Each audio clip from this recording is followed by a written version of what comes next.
Good morning. It's Jean and Charmaine from Cognition. Together in the same room, which is quite nice. It is very, very nice. Today, we wanted to talk a little bit about mycotoxins, which is something we see in a large number of our patients. And I think, as many of you will know, if you've read the Bredesen protocol, it's not one of the standard tests in a basic cognoscopy. It is considered a more specialist test. But a few years ago, we actually decided to add this to our basic cognoscopy. And here's the reason why. Yeah, it's interesting. We initially started off doing all the kind of usual testing that you would expect to have done for a general health makeover checkup. But never really considered mycotoxin testing, which, for those of you who don't know, is testing for mold illness. And actually, Dale said to us one day when we were down discussing some of our patients with him, have you considered double checking some of these things? In particular, because we happen to live in a very cold, wet, damp climate. And in Scotland and in England, actually, in Ireland and Wales, there's lots of old buildings. And so we started adding that as a routine testing to some of our patients who we weren't maybe making the progress we expected to make. And lo and behold, huge amounts of positive tests came back for mycotoxin, in particular one called ochratoxin A, which has a very direct impact on cognitive health. Yeah, I think at that point we felt that with some of these patients where we hadn't made progress and we'd addressed everything we saw in with the information that we had, and we just weren't making progress. It was that missing piece in the puzzle was that they had some mold exposure, and so I think we felt that we'd lost several months with these patients, whereas if we had tested up front, we could have caught that earlier and actually started treating that a lot earlier. So yeah, that's why we decided to then add that to the testing, our kind of standard baseline testing. And it's quite interesting. It's actually, even in our own practices, it's made us so much aware of the kind of symptomology that comes along with mold illness. So we're seeing, even within our own individual practices, that's not cognition. You get certain times where you're listening to a patient and you immediately think, oh, hang on a second, mold illness. And it's amazing how prevalent it is.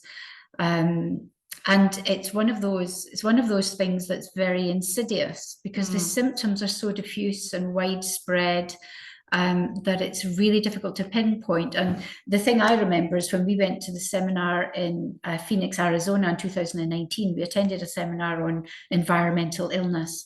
And I always remember one of the practitioners, one of the doctors there, saying the kind of mold patient will present as someone who has been to almost every single doctor they could possibly be at, and they've now been told that it's all in their head. It must be a psychological issue because nothing quite fits into a pattern of mainstream, straightforward diagnosis. And almost 100% of the patients present like that. I've had one very recently in practice, and it's tiny little bits of information from lots of different systems that makes you think, hang on a second, is there mold illness here? And it's such a difficult thing to address with patients initially, because the first thing we have to ask them is, the automatic thing is, do you have a moldy building that you live in? And that sounds terrible, but it's not. It's any building that's had historical water damage in it that hasn't maybe properly been remediated. Yeah, had remedial work on it. And I think it's so hidden that a lot of the times when we talk to patients about whether they've had any mold exposure, I would say a large majority of them would say no, there hasn't been.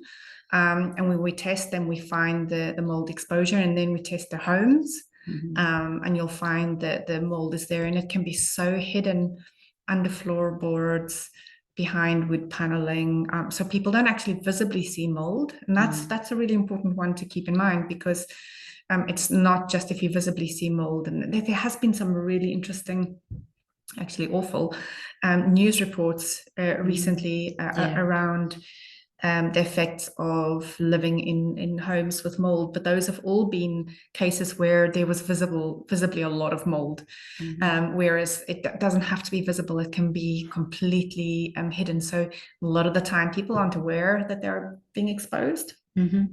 And you're exposed by inhalation, so you're basically inhaling mold spores that are invisible. Everyone thinks of the kind of black mold, the Stachybotrys, the kind of worst types of things, but actually, as Charmaine says, a lot of it is hidden behind wallpapers, underneath floorboards.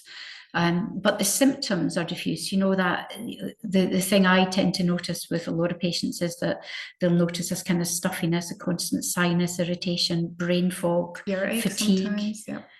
Fatigue. Brain fog is one of the classic, and of course that is such a how do you describe that? How do you diagnose brain fog? But it's when it comes along with a list of other things that we tend to then think about mold illness and what we can do. And the good thing about it is that you can treat it. It can be treated. And we will do pre-tests and post-tests and make sure that we're clearing it. So with the use of good antimicrobials and we tend to use medicines that are going to break up biofilms, and we use things that are going to be binding, and making sure that whenever you're eliminating these things, we're removing it from the system. It can be treated, but it's first and foremost diagnosing and making sure that that it's there in the first place. Yeah, that's right. Especially, I think, when you're looking at cognitive decline, that's not the classical Alzheimer's. That's when you need to start thinking around potentially something like mold exposure. Yep. So we just thought we would do a quick chat and tell you that there is such a thing, first of all, because a lot of people have never even thought about it or heard about it.